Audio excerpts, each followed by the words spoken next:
Bonjour à tous, Noël approche puisque nous sommes déjà à notre 20e journée dans notre calendrier de l'Avent et aujourd'hui nous allons parler du pouvoir de servir. Et je vous invite à lire et à méditer ce passage des Écritures aujourd'hui, Luc chapitre 1, versets 39 à 56 et laissez la parole s'infuser dans votre cœur tout au long de la journée.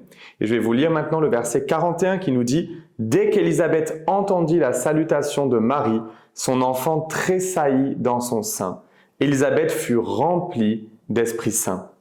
Lorsque Marie salua Élisabeth, Jean-Baptiste, alors fœtus de 6 mois, tressaillit de joie dans le ventre de sa mère. » Cet événement illustre comment un fœtus peut éprouver une émotion intense, manifestant ainsi une véritable joie remplie de l'Esprit Saint.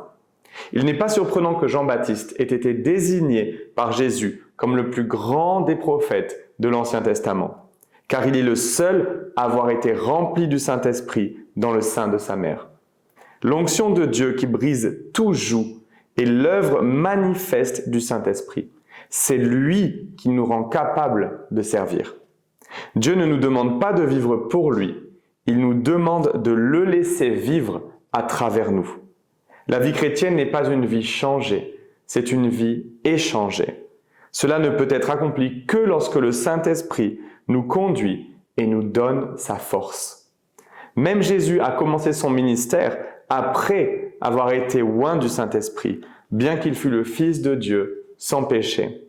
Cela souligne l'importance de dépendre de la puissance du Saint-Esprit dans notre vie quotidienne.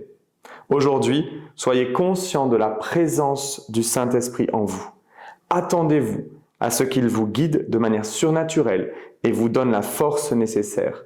N'oubliez pas que si vous demandez, vous recevrez.